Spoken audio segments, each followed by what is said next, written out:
Well, no matter what we may have thought in the past about needing to get serious about our black dollars and how we spend it, this conference is a leading indication of how we need to make sure that no matter what the amount of seriousness we think we're at, we're going to have to raise that level twice.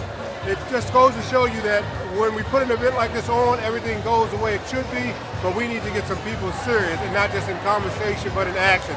So this is a representation of what action means versus conversation. Your sister, your impressions of it? From New York. I am impressed with everyone. Tell us who you are. Oh, my name is Hashima Morgan. My show is on the first and last Monday of every month on HarambeeRadio.com.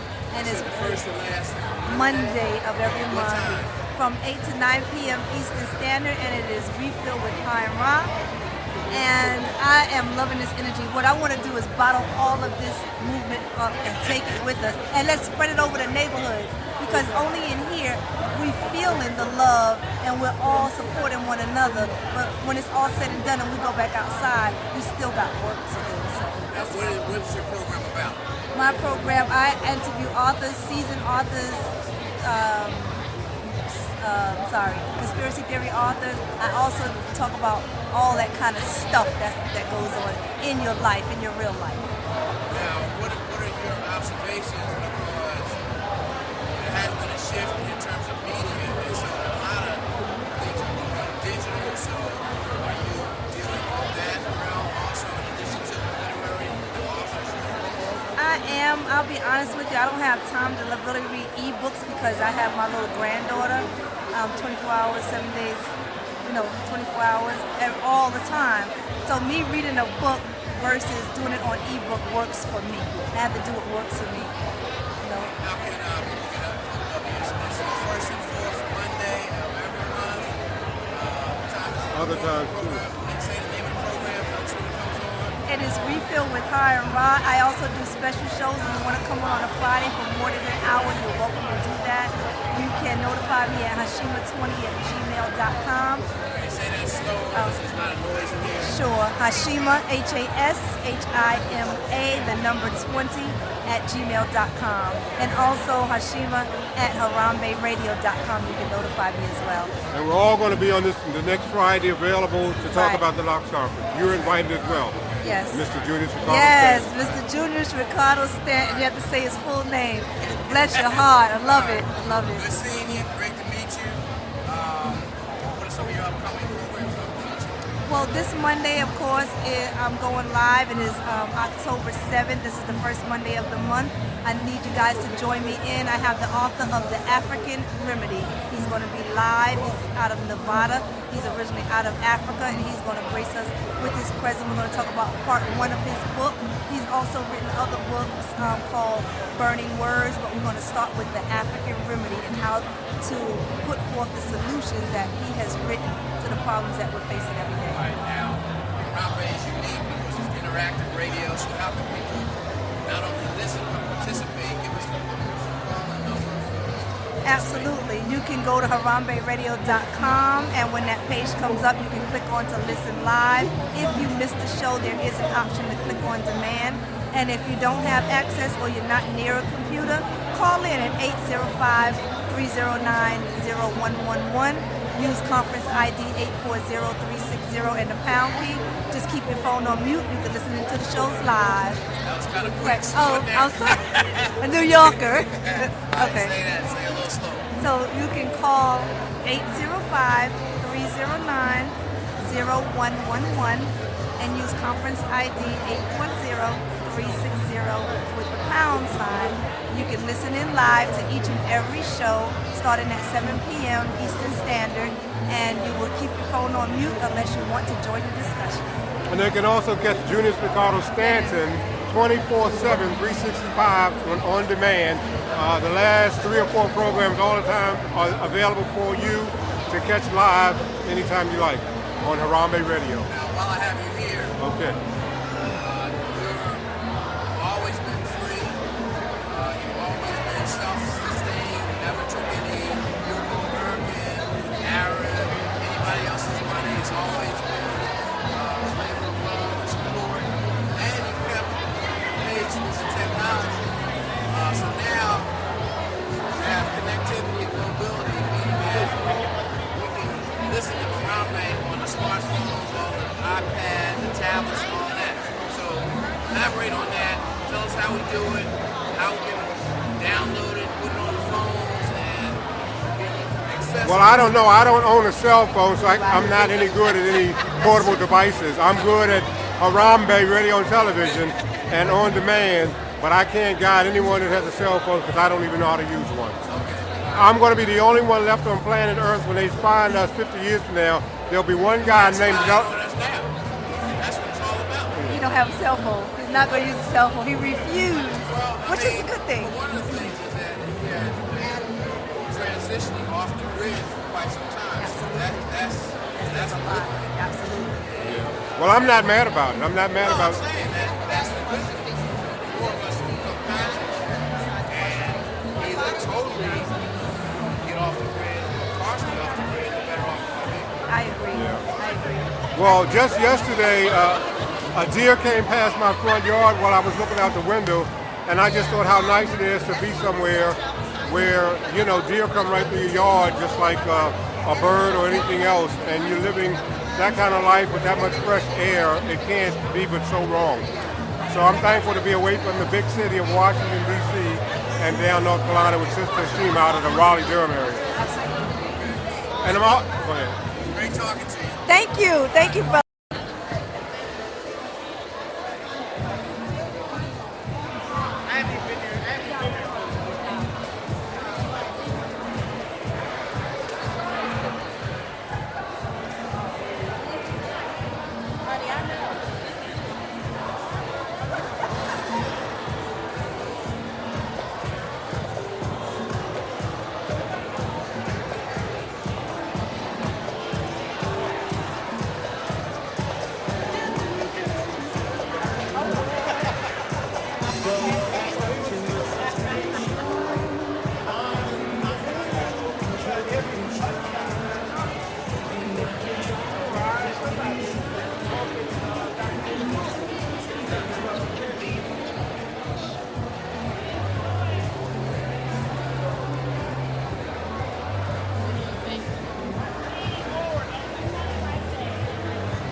almost 12 years we first met.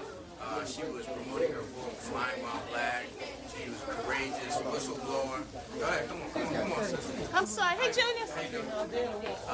Courageous whistleblower, and now she's an author. She teaches people how to write, publish books. She's always into something to benefit black people with the world.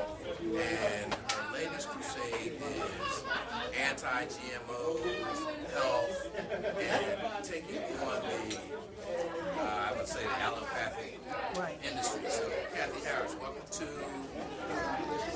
our program. Well, And visual this time.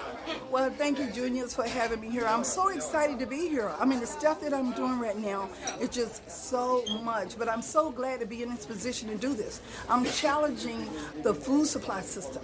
As we know, most of the food in grocery stores, 90% of all the food in grocery stores are genetically modified organisms. So I got trained to speak on this and travel around the country. I've been on the road since January the 2nd because I care about black people. My goal is to save as many lives as I can. So I'm so excited to be here. Briefly, because many people, because the information is suppressed in this country, explain what GMOs are. Genetically modified organisms. Frankenfood, basically what they're doing, they're mixing the DNA of plants and animals along with bacteria and fungus, and then they mix in pesticides and herbicides. So all the food that you eat, there is no way to avoid eating pesticides and herbicides. Now, pesticides and herbicides are heavy metals, which cause your brain to give out. And this is why so many people in this country is walking around like a zombie, because their brain has literally given out because they're eating genetically modified foods. One company owns 90% of all the seeds in the U.S. So if we don't do something to fight against this country, So-called fertilizers and, Right. and the food processing. Right. Not the processing, but the additive. Right, well, we've got, on October the 12th, they got another march coming up, March Against Monsanto.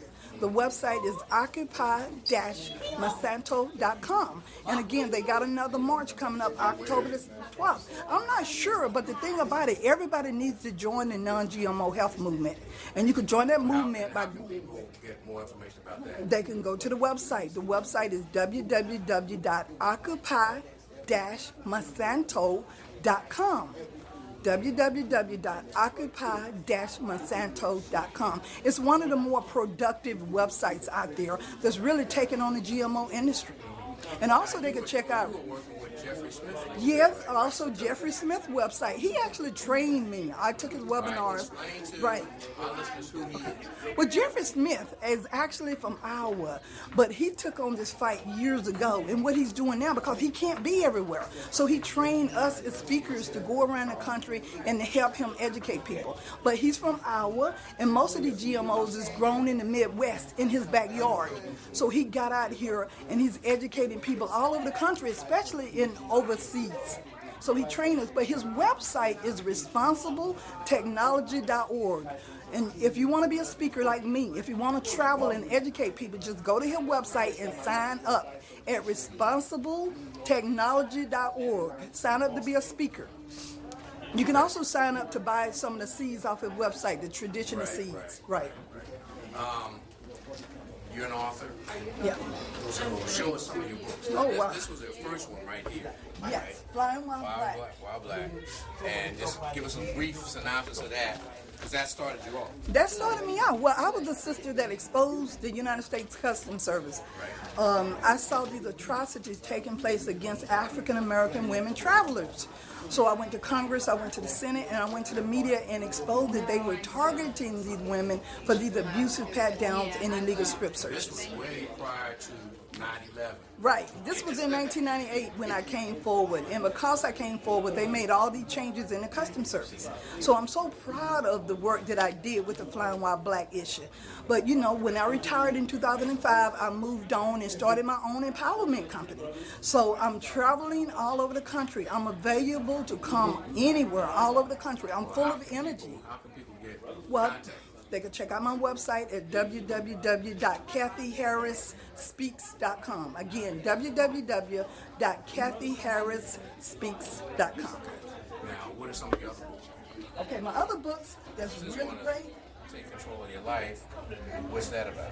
That's the health book. That is the book that I'm trying to push on people. Because people need to understand, unless you're healthy, you're not going to be able to do anything else right now. So it's extremely important that you understand how the human body works. Well, when I first retired, I was overwhelmed and I got sick.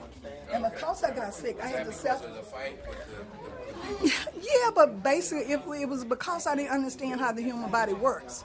I didn't know that you needed to eat good food. I didn't know you needed to go to bed at the same time every night. I didn't know that you needed to drink good water. I didn't know that. So I had to self-educate myself and literally save my life. And because I had so much information, I started a career as a non-GMO health and wellness expert. Okay. Now, how can people get... Now you got My Hair, My Crown, My Glory. You have How to Take Control of Your Life, Cancer Cures, Race Interactions 101, and Flying While Black. How can people get copies of these? Okay. Well, my publishing company is www. I have my own publishing company. I only publish my line of books, but I do teach people how to write their own books. I teach people how to write their own book. My publishing company is www.angelspress.com. Again, www.angelspress.com. So all the contact information is on the website. Everything's on the website. Everybody, to get me, all you need to do is Google me, Kathy Harris, the whistleblower, and it'll take you right to my website.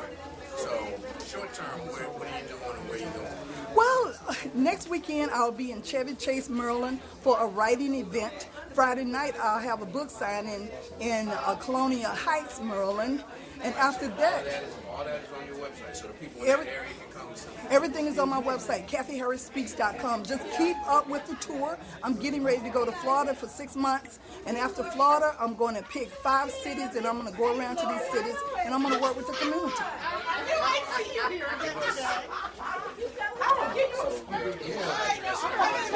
Everything's on the website. Everything. My website is kept updated. So if you want to know what I'm doing, if you want me to come to your city, just go on my website at www.KathyHarrisSpeaks.com. Yeah, thank you. Thank you. I wanted to spend my birthday with the people of Philly. People of Philly, they always treat me really well. I'm glad to be here. All right, thank you. Ma'at M. Makaru. And you're on the Harambee Radio and Television Network. Yes. And you're there with your life partner. Yes. So, what time do you come on? Tuesday nights, 11 p.m. to 12 a.m. And what does the show focus around? The show is called Urban Myriad Radio. We focus on bringing balance, truth, harmony, and peace. All right. Reciprocity, all of that. Yes. From the ancestors in the spirit realm to our everyday folks who need practical solutions for everyday So how do living. you do that? Is this more like So counseling? we have a bunch of different segments that we bring up. So one of our segments that people like a lot is called Awe, and we call that Ancestral Womb Elevation. I'm an author of a book, What's in Your Womb. So it kind of came out of that, but then we expanded it to Ancestral Wound Elevation. So it hits everybody, and what it deals with is that very first ancestor who knew freedom and was captured and brought over, and what happened to that ancestor, because that ancestor essentially changed everything for all the descendants, but they knew what happened before. So in that technique, we look to elevate that ancestor, let them know we are not ashamed, we're not embarrassed, and then say, hey, look at me right now. You did not die in vain. You know, we have ancestor after ancestor after ancestor who have passed away thinking that we ain't nothing. And if we can go back in time, speak to those ancestors, elevate their energy by showing them our energy, then they can come back and teach us some things. So How that's, can people get copies of it? oh, they can get it right here, or they can order it online at what'sinyourwomb.com, and that's what's with the Z. I'm on Facebook. Oh, it's still Oh, sorry. Let them see it. Yes, I'm on Facebook. I am Makaru. They can, they can get me on Facebook, or they can go to the website. They can go to the Harambee Radio website, click on it, and it's always there. Do you do e-commerce through Harambee Radio? Can they get the book through Harambee Radio? Not yet. We don't have that set up, but we can set that up. No problem. All right, so then they go to the website and they can order the book. They can do e-commerce. So they can do it two ways. They can order it directly from me while I have copies. If I have copies, I'll send you a signed copy for $10. But then it's on Amazon. You can get it on Amazon, but it's a little bit more expensive and it's not going to be signed. They have to pay for the shipping. They pay for shipping. Shipping is $3.95, so it's still cheaper than buying it from Amazon. They can also get it on Kindle. Yes. How can folks contact you other than the website? urbanmaat@aol.com. They can contact me directly through my email. And I'm sorry, I forgot the phone number to my book. It's 919-960-BOOM. Say that again. 919-960-BOOM. Yes. Okay. All right. Anything else you want to share with the viewers before we let you go? I'm just happy to be here. This is my first time, and I'm This is the first time at the last conference? This is my first time at the Locks Conference. This is my first time on the radio, so I am What's enjoying your it. impression of the Locks conference? What you see? Oh, I loved it. I loved it. I found people who make their own paper towels and toilet paper. So, we need that. So I'm like, I'm in heaven. Okay. All right. Thank you. Thank you.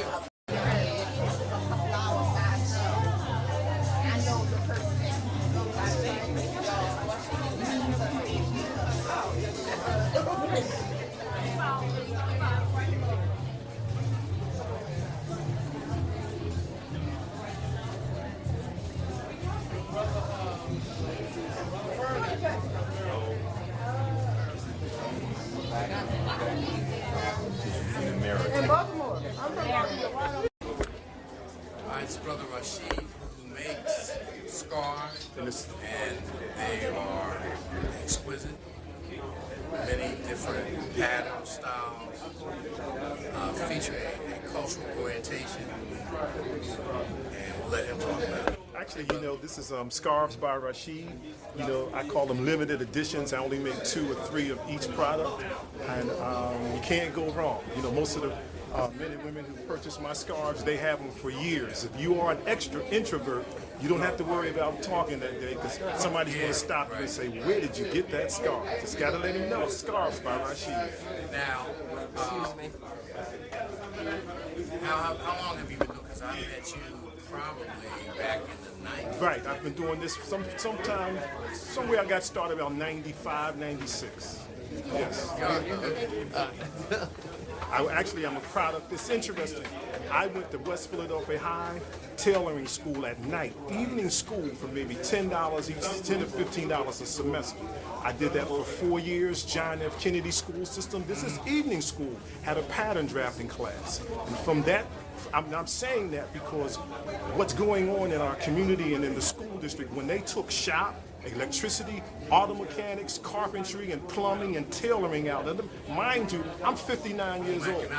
Right, all of that. And they can't. Nobody can take this away from me. They can shut down, furlough me, lay me off, get fired, but I still have a skill. And I say that to say that if we want to help our people, not everybody can go to college, but this is something that they can learn how to do with their hands, and God will bless them with the intellect to advance something. This is a scarf.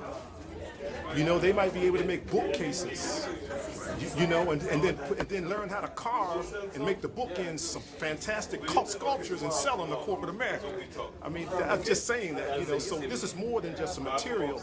This is. How do you market, other than coming to events like the International Locks Conference, how do you market the scarf? Well, it's always word of mouth. I get a lot of referrals. For example, a friend of mine went to Minneapolis for a business. He wore one of the scarves. I just shot the lady a photo. She picked them out, and I just shipped them to her. I'm taking I'm in a little program at Wharton School of Small Business Development, so I'm learning and working on my business plan. I just got my fictitious name. So I work in corporate America, so now I'm working on my 3 to 5 year plan. So whether they lay me off or I quit or however it works, I hope to be able to develop this into a full-fledged business. Right. Now, how do you create the design? Well, actually, you know, What material? this is a cotton. This is an acrylic. I don't use wool, but some of my private custom mades, I do silk. Wool crepe background. So, like for example, a tailor wanted a paisley, so I went and bought the material. I go to New York. How does one become one of your preferred clients and customers to get the custom? Okay, so then you can reach me at it's 215-866-8008 or Rashid RASID 02 at Comcast.net.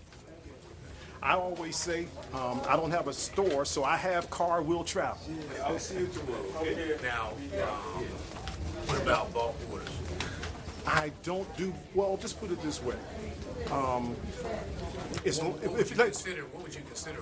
Okay, for example, say a church choir had 30 members and they wanted to do a sash like this. I just need leeway time. You know, so maybe give me 30 days time period so I can do some special products. And I learned from coming to one of NAM's business meetings that if I got a order for 100, I would just find another person who knew how to sew and we would share in that development. That's something else that we don't do. If I got an order for 1,000, I can't produce 1,000, but then that would allow me to go partner with another small manufacturer and share in that order. So God willing, we'll be hoping to do that. You know, Scarves by Rashid may, by God's permission, grow to be in small, selected boutique shops. Because I only make 2 or 3 of each. Now, as a tailor, do you do other things? Suits, I used to work under a master tailor while I was going to school. I made pants, skirts, box pleated skirts, inverted skirts for women. And then what I found is that it takes too much time and effort to what goes into making a tailored product. And so this is a unique niche. It's part of the accessory piece. So it's just easier for me to pick something that's very simplistic but practical. Now I use when I'm this is somewhat different. so those are what I call ready to wear.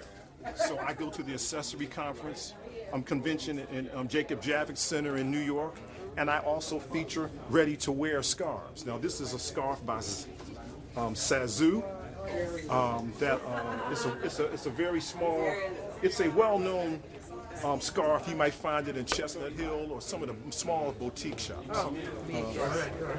So I keep a selection of ready to wear and then my pieces, and then I also do, like for example, some of the I have purple and gold I'll make for some Omegas. I got some black and white I'll do for the Grooves. I have some orders for like all black. So the people who have bought from me over the years, they just tell me, look, man, I trust you. Just give me this color or give me this color pattern. All right. All right, Brent. All right, so give me your contact information again. Okay, Roberto Rashid, phone number 215-866-8008. Email is Rashid, RASHID as in David, 02 at Comcast.net. Now, do you anticipate at some point having a website so you can use that? Yes. I'm working on that through my program at Wharton, and I'll share something that I got for free. Philadelphia University, Drexel University has fashion programs. So some of their undergraduate students have to do internships. So by being a small business, I can go to them and broker.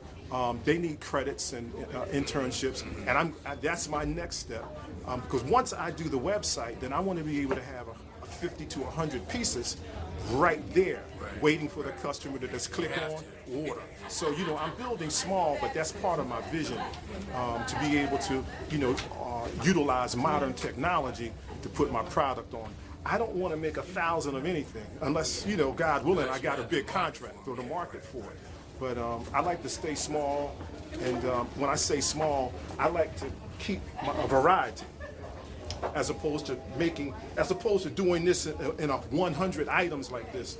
I just like to keep a variety, so that when you walk down the street, if you do see one of the scarves, you're gonna give that person a winking nod and say, "Hey, I know where you got that at." Okay. All right, brother. Thank you. All right, we're speaking with Justin Ragsdale, and he is a dear friend of mine. He and his family, they've been very supportive of me over the years. They've given me a lot to write about, a lot to talk about on the radio, and do some videography about some of their projects. He is the founder of Lest We Forget Slavery Museum. Now, before they had a brick and mortar building, he collected everything and had it in his house and in warehouses, and this has been a lifelong journey, a lifelong mission. And his brother is obviously been given a divine mission. So introduce yourself and tell us how all this started. Well, I'm J. Justin Ragsdale, and I'm Chief Curator for Lest We Forget the Black Holocaust Museum. And we're at 3650 Richmond Street in the Port Richmond section of Philadelphia. The phone number is 215-397-6060. And you have a website. Say it again? You have a website, yeah. What is it? The acronyms, Lest We Forget Slavery Museum. I cannot figure that out. I'll tell you, my wife does that. But we have the largest collection of slave artifacts in the country, the actual original, and we're still getting more. So what we have now, we have a, getting away from a few things here, we have a thing where now we're building a tunnel. We're building a tunnel of remembrance as opposed to a tunnel of slavery. And we're selling the bricks. So we're selling the bricks for $75 a piece. And we want to sell at least 1,000 bricks by the end of this month. And that's going to move us on because we really want to get the tunnel started and up. We want to have it up before. It's going to be in the museum. It's in the museum. Yeah. And what it is, it's above ground. It's not a tunnel where we have to dig a hole in the ground. It's above ground. It's 10 feet high, 9 feet wide at its widest point. Yeah, it's going to be 40 feet long. And the thing, and the things that's going to make it wonderful like that is that the bricks that we sell, your name will be on it. It'll be inscribed on it, and when the lights hit it, then the bricks will illuminate themselves because we use iridescent ink. So there's not going to be any lights in there. The lights will be in the ceiling, but they'll be covered. So the light will go down and wash the walls, and from the bottom, it will come out from under the deck and wash the walls up. Therefore, the only light you will see is a light from the names on the walls. That's going to be awesome. Awesome. So what type of, what is it still by appointment? Yes, it is. Open to the public? It's open to the public. It has to be by appointment because I'm here. My wife's doing something else. She's at another place doing a presentation. We had to split up. Okay. She's going to Maryland tomorrow. I'll be here again tomorrow. So, Monday we'll be together. So that's how it's going. So it's growing. But what we would like to do is stay in the museum proper. That's what I would like to do. And then again, I also want to go on tour. I would love to go on tour to do a presentation to about 600 or 700 people. You've been doing that for 40 years. But I want to be able to say, look, J. Justin Ragsdale and Gwen Ragsdale, the dynamic duo, they're coming to town today. They're going to be at town hall or whatever. You got to come out and see. They'll be there for 2 days. Something. Then we're on to Chicago, things like that. I said, that's the tour. Of course, this history has to be done. It has to be done. I mean, the amazing part is it seems like the society about slavery is getting dumber, and they're walking away from it. And the one thing about it is, unless we face a discussion and look at slavery and look at racism, we're not going nowhere. We're going to continue to be going back, but you're spending a whole lot of money on absolutely nothing. You got to face it. This museum I've been trying to get money for years. Nobody won't support it. They want to, They want me to change. They also want to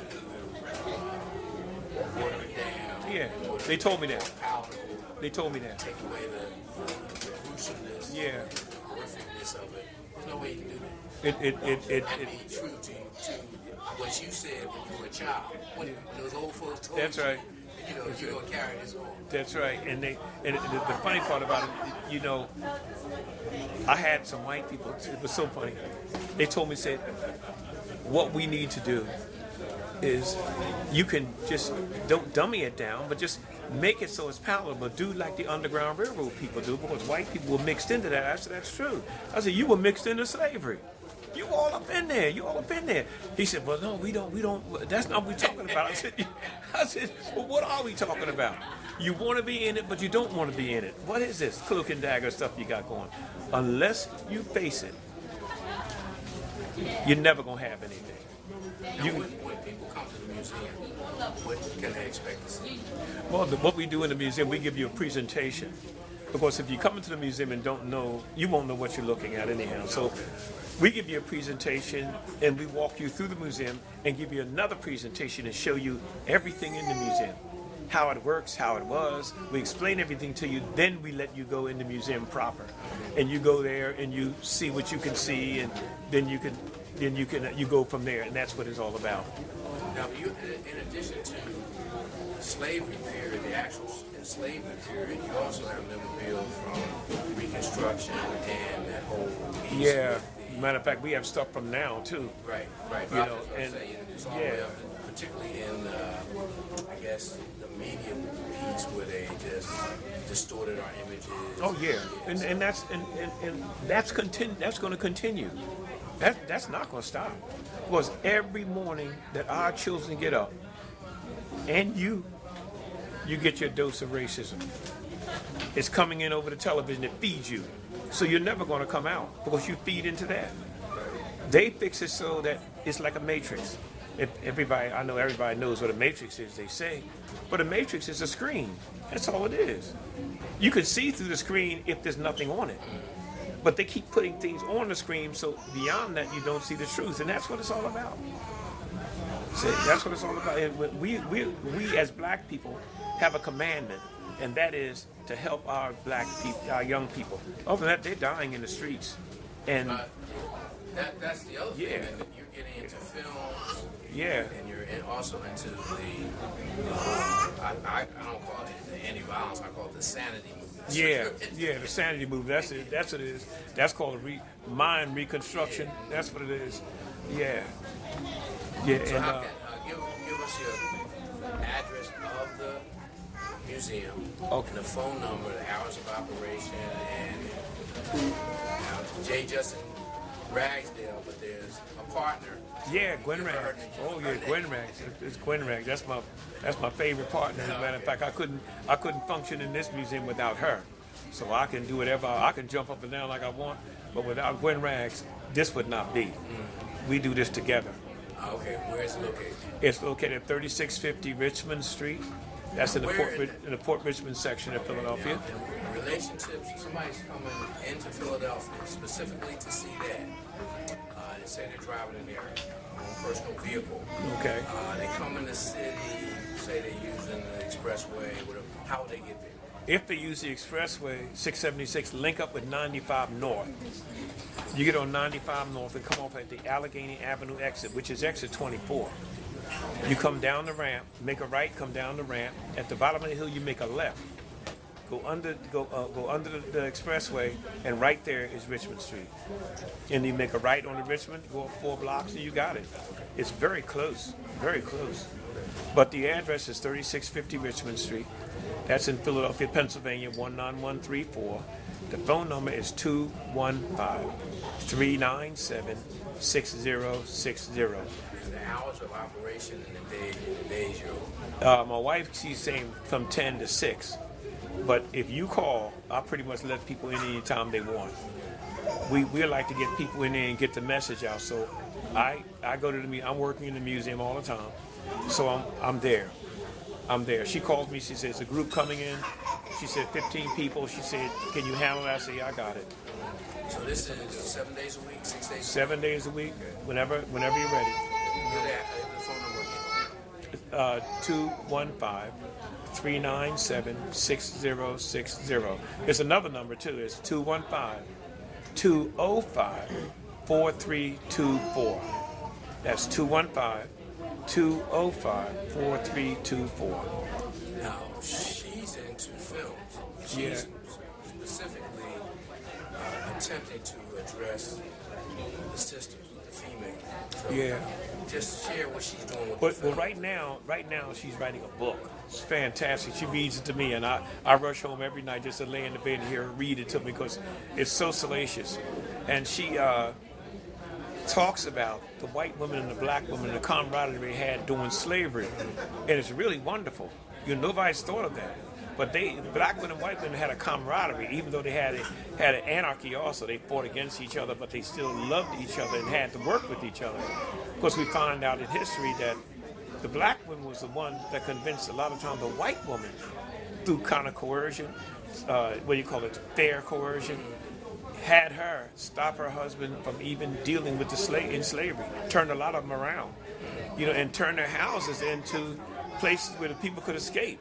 Underground railroads. So a lot of that's not known, so you have to realize that history is filled with things that if you thought of it, contradictions. oh man, yes it is. Yes it is. I was looking at this thing about these white women getting raped at that time. Wasn't always rape. Right. Very rarely was it rape. Right. Very rarely was it rape. It was something that she had and she wanted him. When she got caught, then she yelled rape. Yeah. But other than that, it was not rape. Not rape. And, All right, if I show some of the artifacts. yeah, man, you help yourself. You help yourself. And I appreciate you even letting me talk. Hey, brother. I got it out. Yeah, well, that's your mission. Just share with the viewers what the old folks said to you indirectly when you were just sitting at their feet. Just set all of this up. How this happened. Well, when down south, I would go to Rock Hill, South Carolina, and I'd hang out with the old folks. And my grandfather was there, but yet there was an Uncle Bub, and Uncle Bub was quite a guy. He was a character, a little short guy, quite a character. And what he would do was take me by my hand at 4, 5 years old and take me through the woods and show me the things that he did. Show me, look, I climbed this tree, this is what I did, these different nuts, the hickory nuts and all. This man filled me full of stuff, but he also told me that he was taken off to war at 9 years old. Now that kind of got me. 9 years old? And Pearl Harbor had just been bombed. That means at the age I am, I'd have to go to war. I wasn't ready for that. So I asked my father, and my father said, you've been listening to that old man, he's been saying that since I was a young boy. And my father was 40 years old then. Now, can you imagine? Uncle Bub was 82 years old then, right then. That meant if you go back in history, in the 1940s, you go back, he was in slavery. He said he was born in 1851. He never said he was a slave, but 1851 on the plantation, what are you? A school teacher? And what it was, after a while, I'd go to his house, and in his house was a trunk, and he would always tell me, Joey, stay away from that trunk, and I'd go over there and just hit the lock, see if it would open. He said, boy, I done told you. He said, get out of here, go, boy, get out of here, and hit me, and I'd run out the door. And what it was, he kept me with him so much until he was the only one I wanted to hang out with. When Uncle Bub would get up in the morning, and he was sitting in the yard, because he'd get up early, I'd go over and sit with Uncle Bub. And he'd look at me and say, boy, you ready to go again? Ready to learn something again? I said, yes, sir. And the other old folks did not want me around, because I was a child. Yeah. Of course, you ask questions, you ain't supposed to be here. When you were so, what's that, your business? All kinds of stuff. Because old folks, see, old folks had business. They had business. That's what it was. This is my business, And they didn't want us around. And if you notice, even back in that part of time, they didn't want young people around them. When old folks were sitting down, you get out of here. You can't be around. You can't get around the old folks. We talking. It's old folk. Yeah. And what happened was, I would come out of the house and go around the house and sit by the door and just sit there and listen to these old stories, because the stories were salacious. I mean, they were delicious stories. I mean, they talked about everything. They used words I didn't know that I had to wind up using today, like seining. I didn't know what seining was. A lot of people don't know what seining is today. Seining is when they get in a creek and take a long net, one side of the creek, and the other guys get in the creek and they pulled it up like that and chase all the fish in that net. And they got that from Africa, because I heard it on, what was it, Roots.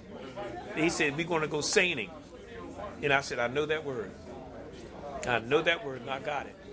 And when I'd go sit by the door, they were in there talking one time. I heard Uncle Bub say, his friend Mo said, look, you know, when we die, Bub, he said, it's going to be over, man. Nobody going to be able to tell our story. And he didn't know, I don't feel that he knew I was sitting at that door. But he was leaning, he had his chair leaning back against the wall. And he reached out the door, with this hand, I think, out the door, around there, and got me by the head. He got me by the head like that and said, this old buck, this young buck's gonna do it, gonna tell it. I didn't say anything. Now, a young buck, I didn't know what an old buck was.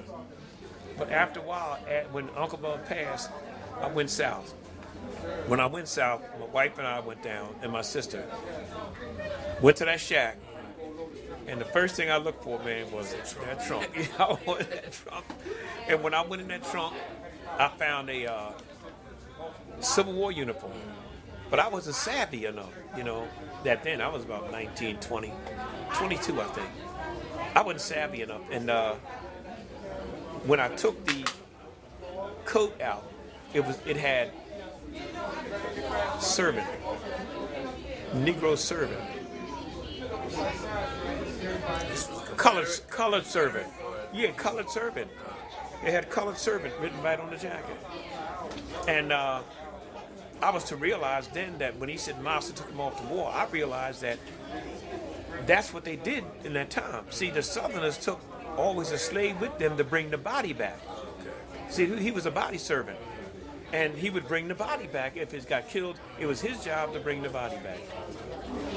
And so what happened was he said that with Massa told him to jump on that mule, jump on that ass. He said, I never say that. He said, jump on old Janice or that mule and get out of here and don't look back. He said he heard the noise and he jumped on the mule and started riding. He said, but he didn't look back. He said he saw all this blue coming over the hill. The bullets were whistling around him. He said he rode for his life. He said they had been overrun by the federal troops. And when they were overrun by the federal troops, he said, I didn't see Massa no more for 2 years. He said, and when I saw Massa, he was sitting on the porch. He'd lost his leg. He said, I didn't think Massa was going to know me. He said, but he knowed me. He said, and what he did was, he said, he called me up on the porch and we talked.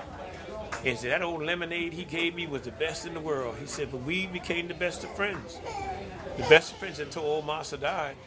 He said, but I'd go past to see him and he'd be glad to see me and stuff like that. He said, but when he died, that's when I went to his place. I got a pair of shackles out of there also. Now the shackles are in the museum. And I've had them for over 50 years. And the irony of it is, I lost them, I found them. I lost them and I found them. Can you imagine? I lost them because I wasn't savvy enough to keep them, to make them follow me around as we moved. And I lost them. Somebody must have found them because I ran into them 5 or 10 years later at an auction. No, in Atlantic City. Not Atlantic City, Maryland. Somewhere in Maryland, I ran into them. And I knew him, and I asked the guy, how much did he want for them? He said $800. So I got him down, I think, to $5, something like that. And I paid him. I gave him $200 and I sent the money to him. He sent them to me. And I had him there again and lost him again. The next time I lost him, I found him because they was somewhere in the house. And then I just began to put them with the other stuff and started collecting and putting everything together. And I'd go all over the Southlands looking for stuff. And a lot of the guys out there used to hunt when they went looking for, Civil War stuff. Then I'd be with them. These white guys, you know, they look for Civil War stuff. I'm looking for slavery stuff. So when we would go different places, like I'd find slave shackles hanging in a barn. They thought they were bits that belonged on a horse. So when I take them down, can I have, you can get them out of here, because as long as I'm not looking for what they're looking for. And then sometime they would find something, this what you looking for, Rags? This what you looking for? And they throw them to me like that. So I got about 450 pieces like that. So what would you say is the total? Because you never display all your. No, I can't. I don't have a room. I don't have a room. So how many pieces do you have? We had 7,500 pieces at top, and I had people that come in and steal. So I may be down about 5,000. I may be, 5,000 on left. So I'm not sure. But I'm going to build the inventory up. Once we get the museum up like I want it, we're going to have an inventory second to none. Second to none, because a lot of the guys now are getting older and they want to get rid of their stuff. And they don't want to just put it out to auction, so if I can buy it, I'll buy it. That's what I'm going to do. Pictures, visuals here, and people can see for themselves. Help yourself. And give us the address and phone number. The address, again, is 3650 Richmond Street. That's in Philadelphia, Pennsylvania, 19134. The phone number is 215-397-6060. That's 3650 Richmond Street in Philadelphia, 19134. All right, bro. Your son, I saw he was away. He was out of town, out of country. I was waiting to see something. He came back. I know he's back by now. So He's back now, yeah. He went to Africa. Okay. He went to Africa. He's back now. All right. I will. I'll send you something on the mail for that. What we really want to do, he and I want to put on a tour, and I think it'd be fantastic. Did you sell your business? Yeah, I'm out of that. I couldn't. But at one time, your daughter took it over, right? Yeah. But she's a registered nurse, so she don't want to be out with it. Oh, okay.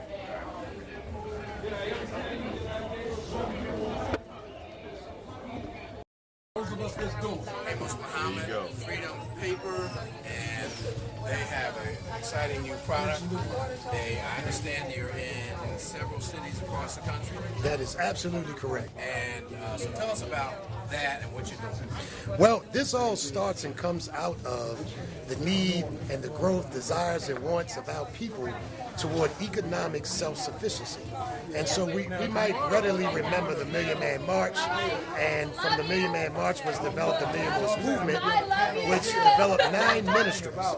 And those 9 ministries were meant to take care of all of the fundamental needs of a people. So just like the body has 9 systems, the Million Voice Movement developed 9 ministries that would take care of the fundamental needs of our people. Well, out of that, a team developed what we know now to be Freedom Paper Company. So we're very proud that this is our 2nd year. This product here, which is Freedom Triple Mega 500, is our flagship product. It's the first product that we developed, and we're so very happy to say that we're the only African-American manufacturer, not just a distributor, but manufacturer of bathroom tissue products.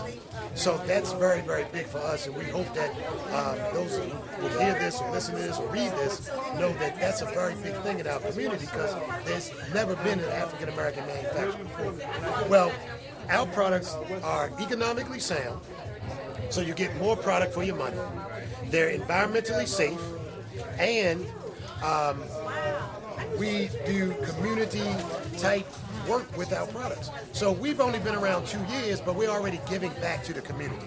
And as a matter of fact, with our paper towels, we do copy paper now. We've grown from the first product now to well over 200 products. We've been very, very blessed. We thank God for the blessing He's bestowed upon us. How can people find out more about your product? Number one, www.freedompapercompany.com. That's our web address, and the word company is spelled out. You can give us a call at our corporate office at 443-983-4457. And either one of those two ways is the best way to reach us. And they do e-commerce on your website. No, Absolutely. Product, they can order it. You can get our products in one of two ways. One of the things we're doing is we're actually developing business people and business in the community. So we're not taking out products to the giant giant retailers of the day, and a lot could be said about that. But we know the importance of building in the community. So we have a program called our Independent Wholesale Distributor Program, where we make it licensed distributors that service particular areas. So we're in New York, New Jersey, Chicago, Atlanta, Washington, Baltimore, Mississippi, Alabama, and growing. And so we're in all of those areas. You can get the products from the local distributors, which a list of those distributors is online. Or you could do the e-commerce. You can buy it right online. We ship it right to you. And we do delivery. Personal individual. Well, we're looking for people who really want to be in business and understand what that means. There is capital, but it's very low comparative to, let's say, franchises.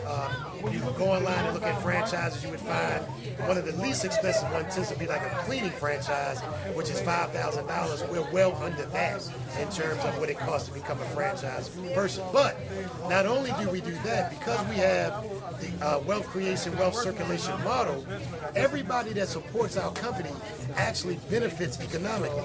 So we have programs that we actually give money back to people who just buy our products. When they buy a certain amount, we actually give them rebates. We have a program for what we call affiliates.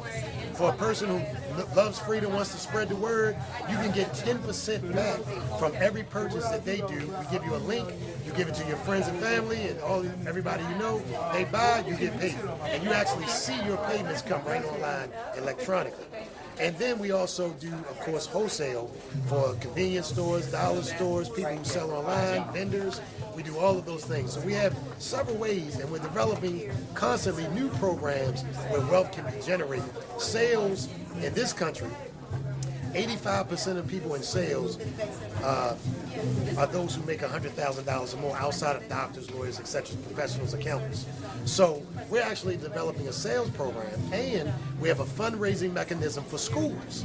So schools can benefit. We're already benefiting charter schools in North Carolina and Washington, D.C., putting money back into the school system to benefit our children, and we teach an entrepreneurship program for the youth. So this is Freedom Paper Company and what we're about. Give us your website. www.freedompapercompany.com. Does that product there have any relationship to you? Well, these are other products that we do. So not only do we do what we would call the at-home products, which are paper towel, bathroom tissue, but we do what's known as away from home. These are commercial products. So you often see these in schools, for example. This is a liquid lotion soap. We don't make or manufacture this, but we sell this on a what they would call a master distribution level. So we can offer prices better than most of the large big box stores and a lot of other competitors. We also have environmentally friendly lotion soaps, trash can liners, bleach detergents, floor wax, you name it. All of those things you can get from your own company, Freedom Paper Company. Now, the copy paper, the copy paper, is this your product? This is not ours. This is made by the company Universal, but we sell this product lower than what you would typically get at a Staples, Office Depot, etc., those kinds of stores. We're a bit cheaper than that. And so what we want to do is offer all of these things, even file folders. We may have some of those around here, but even file folders we do, and we're growing. all of this in just 2 years. So this has been a tremendous So your 2 years for primary, the us. products that you manufacture are the paper products. These paper Correct. products. Correct. Okay. Yes, sir. So, what are are these like introductory prices here that's Well, these are just some different ways we sell when we're at an event like this. And of course, what we do is we specialize the paper products and the pricing for the particular entity. So anybody from the household consumer to a doctor's office, all the way through a school or a major commercial entity, office building, we would send a sales rep to you, and we actually specialize a program to make sure that we give you a cost-effective savings. how would someone who's interested in a fundraising opportunity contact you? Say a charter school, or say a mentoring program, fraternity, sorority, church. Yes, sir. Yes, sir. Excellent question. Again, corporate office 443-98. I'm sorry, give me my cell phone. 443-542-5845. Is there a person or a sales supervisor that should ask for? They would ask for Deidre Boykin or either myself, K. Mosman. Yes, sir. What about investment opportunities? Yes. Well, I don't know. We have to be careful with that because there's solicitation rules. But as of September 23rd, some of those have been relaxed. So for what we call accredited investors, you can invest in Freedom Paper Company. What I would say is, for those who are interested in investing, simply send us an email and we would have a conversation. And once we know some information, we can begin to talk about the investment possibilities. Give us your website, your telephone, contact information, and your email address, and we'll let you go. All right. Direct email address is kmuhammad@freedompapercompany.com. Website, www.freedompapercompany.com. Phone number, 443-542-5845. And company is spelled the whole Yes, word. always spell out the word company. Freedom Paper Company, always spelled out .com. Yes, sir. Thank you very much. Thank you. Thank you. Thank you. And you're one of the board members, right? Yes, sir, I am. My name is Vernon Muhammad, partner, and glad to be part of the Freedom family. So what's your impression of the last conference? You've been here. This is great. I love the energy of the conference. I love the variety that's being displayed here. It's not a bunch of the same thing. You get everything from health to wellness. You can hear the good music that's playing. So this is a wonderful vibe, and I'm glad that it's 2 days, but I want to come back tomorrow. Well, thank you for taking time for that. Thank you.